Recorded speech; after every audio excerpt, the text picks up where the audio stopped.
Bienvenue encore dans cette quatrième vidéo de cette série dédiée à la préparation à la certification Unity 3D Artist. Dans les trois premières vidéos, nous avons vu une introduction à l'industrie. Ensuite, nous avons commencé à voir un peu l'interface du logiciel et après on a commencé à voir les matériaux, les textures et les shaders. Dans cette vidéo numéro 4, on va commencer avec les systèmes d'illumination et de réflexion dans Unity. Dans une prochaine vidéo, on pourra se concentrer encore sur les effets de post-processing. Alors, les lumières, en fait, c'est tout un monde. Ça demande en fait une certaine expertise. Il faudrait bien comprendre comment ça se passe. Dans une scène telle que vous voyez maintenant, il y a différentes lumières et différents aspects d'illumination. Vous pouvez voir déjà ces traits de lumière qui sont en train de se projeter un peu dans l'espace, tels qu'ils sont. On dirait qu'il y a du fog, il y a un peu du brouillard dans la scène. On pourrait voir que les objets ne sont pas illuminés tous de la même façon. Là, c'est très brillant, par ici, c'est moins brillant. Il y a des aspects plus sombres, des endroits plus sombres dans la scène, d'autres espaces où il y a projection de lumière. Et on dirait aussi qu'il y a plusieurs sources de lumière. Il y a des zones qui sont cachées, qui sont plus sombres, et qu'il y a des objets qui sont en train d'illuminer les uns les autres.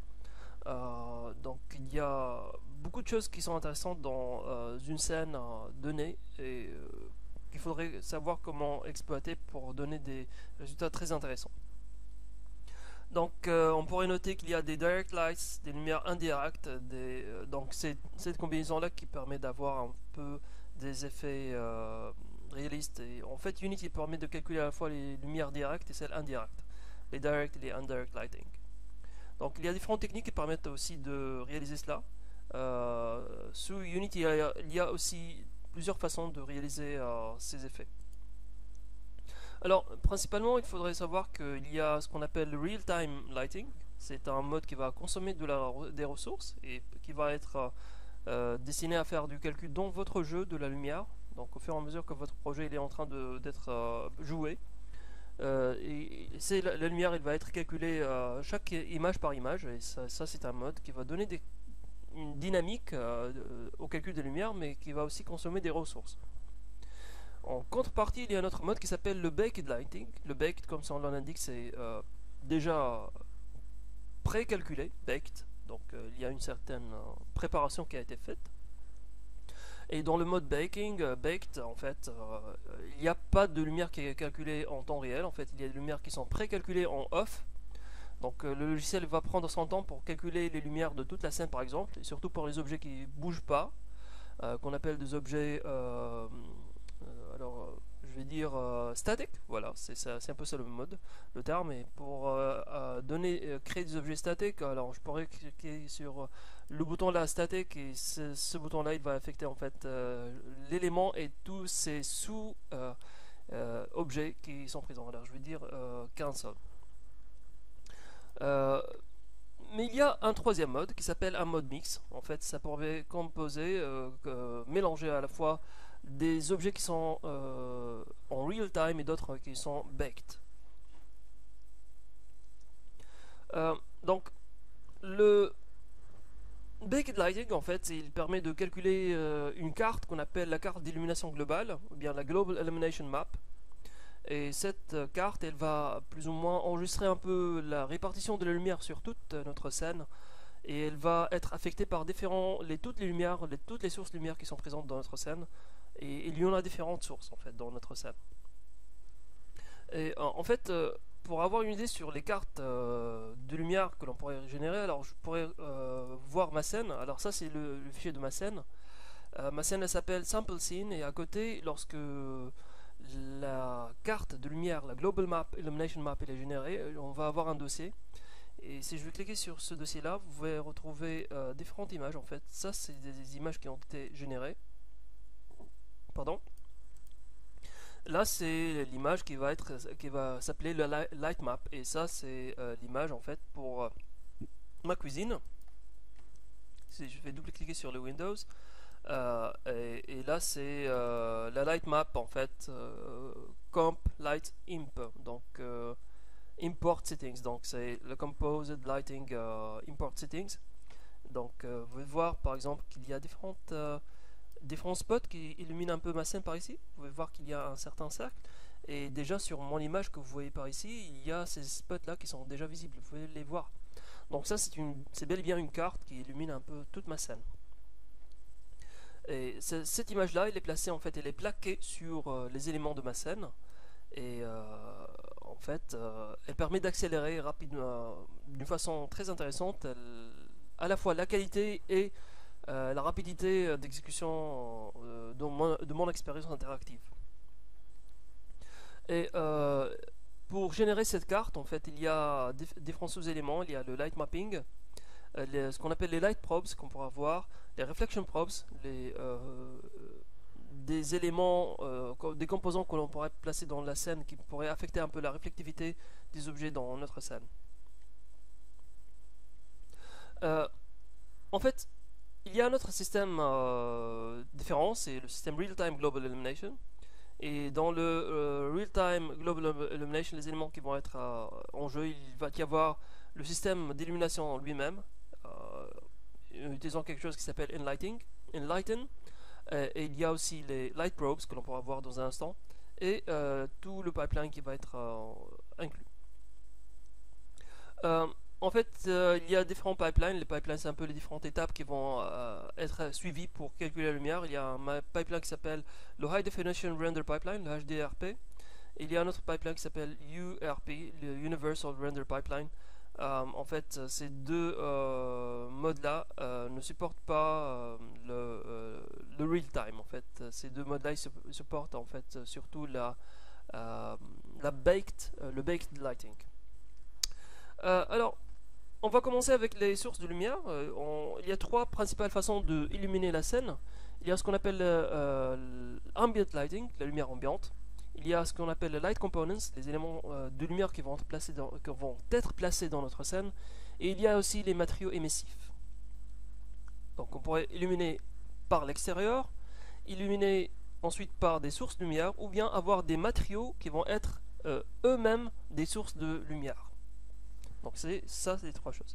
On va commencer avec le ambient lighting, et dans le ambient lighting en général on va placer une texture qui va être une texture de l'extérieur, une image qui va par exemple indiquer qu'on a un ciel bleu ou bien on a un ciel un peu rose, et cette image là elle va être elle-même une source de lumière, et ça va donner un peu un mood et un feeling à notre scène. Une certaine ambiance. Par exemple, ça c'est une scène, une texture de Skybox. Ça c'est une texture qui pourrait être appliquée sur un matériau de type Skybox, et le Skybox il pourrait lui-même définir le ambient lighting, la lumière ambiante. Et en fait pour le Skybox en soi, cette texture là elle est une texture panoramique qui pourrait être en fait prise par un téléphone et faire un déroulement sur toute la scène en 360. Et c'est disponible dans pas mal de téléphones maintenant, cette option-là. Dans ce cas-là, on pourrait choisir l'option panoramique dans les Skyboxes, mais il y a aussi d'autres options comme les Cube Maps, des textures qui sont placées en cube, ou bien des Six-Sided. On pourrait placer 6 images pour composer notre texture. Il y a aussi par défaut un Skybox qui est procédural.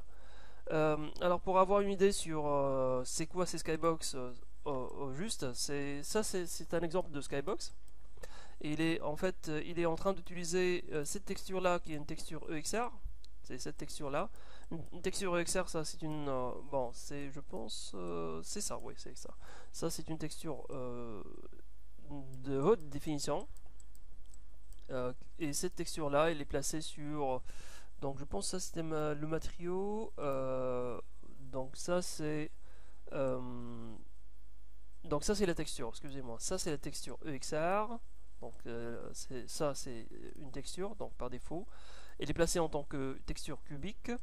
Le mapping auto, donc auto ça veut dire qu'il va choisir automatiquement l'une de ces trois options parmi six-sided, ou bien longitude de latitude c'est utilisé pour l'effet panoramique, ou bien miroir. Il y a différents effets de filtrage à travers la convolution. Et voilà, donc ça c'est un peu les options qui s'affichent. Et après on va créer un matériau, donc pour faire ça on pourrait cliquer sur le bouton 3, Create Material. Et dans Material on va choisir un shader qui est dédié, c'est pas le shader standard mais ça va être un shader de Skybox. Et on va choisir par exemple CubeMap. Et dans CubeMap je pourrais prendre cette image là et la placer par ici. Et ça marche, voilà, ça c'est la texture. Et après pour affecter mon Skybox à ma scène, par défaut ma scène en fait, elle contient pas ce skybox là, elle contient un skybox procédural que l'on pourrait voir dans la lumière, la fenêtre lighting settings. Donc je pourrais placer mon lighting par ici. Par défaut, on a un skybox, je pense, procédural. Bon, je vais dire none. Donc là, c'est un skybox vide. Peut-être que je pourrais créer un nouveau skybox. Bon, je pourrais cliquer sur Create Material. Oups, c'est pas un last layer, sorry. Donc Create Material par ici, et dans Material je pourrais cliquer sur Inspector, choisir le Skybox et dire Procedural. Et le Skybox Procedural c'est un Skybox qui est généré par des fonctions mathématiques, et je pourrais augmenter par exemple le sun size, la taille de mon soleil, et aussi choisir l'atmosphère. Donc ça c'est par exemple le matin, le soir, etc. Donc vous voyez bien que c'est procédural, mais c'est pas vraiment très apprécié par les artistes. Un skybox naturel il est beaucoup mieux apprécié par l'industrie. Et donc si je vais passer dans lighting, choisir mon skybox procédural et le placer par ici, et voilà, ça c'est ma scène. Voilà, un très gros soleil.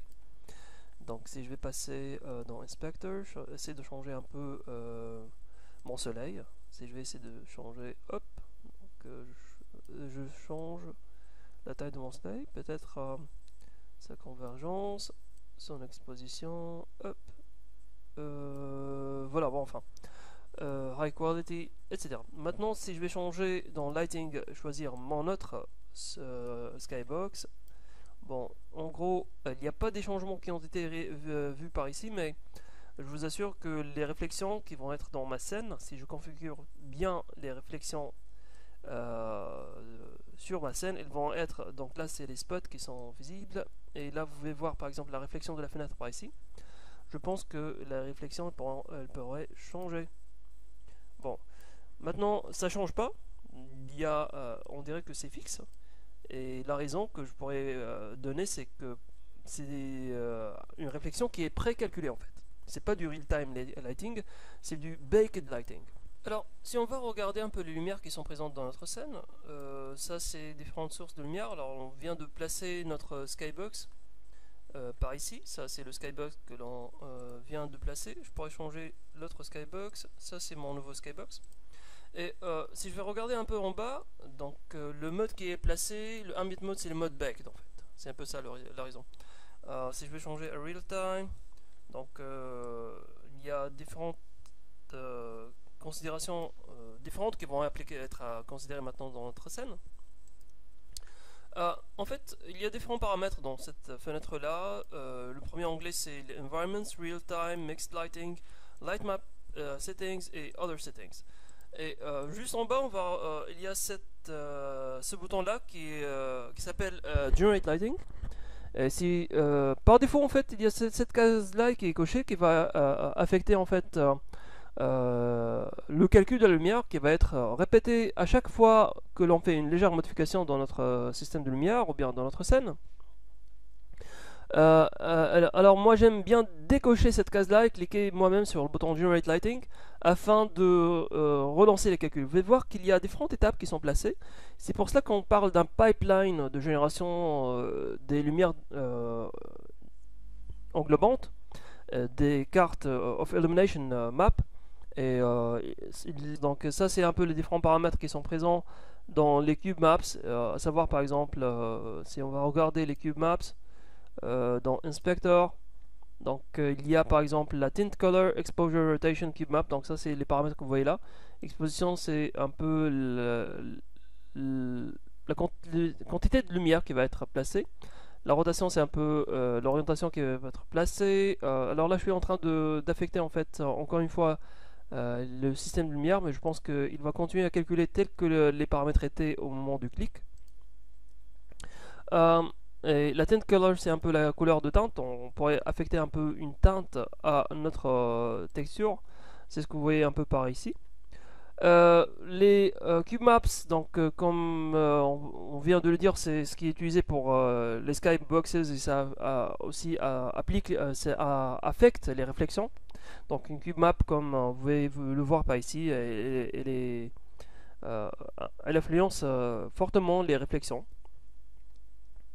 En fait, pour une texture donnée qui va être placée comme étant un cube map, donc ça c'est les différents paramètres qui sont placés par défaut default, et on pourrait choisir le mode de mappage, la forme cubique.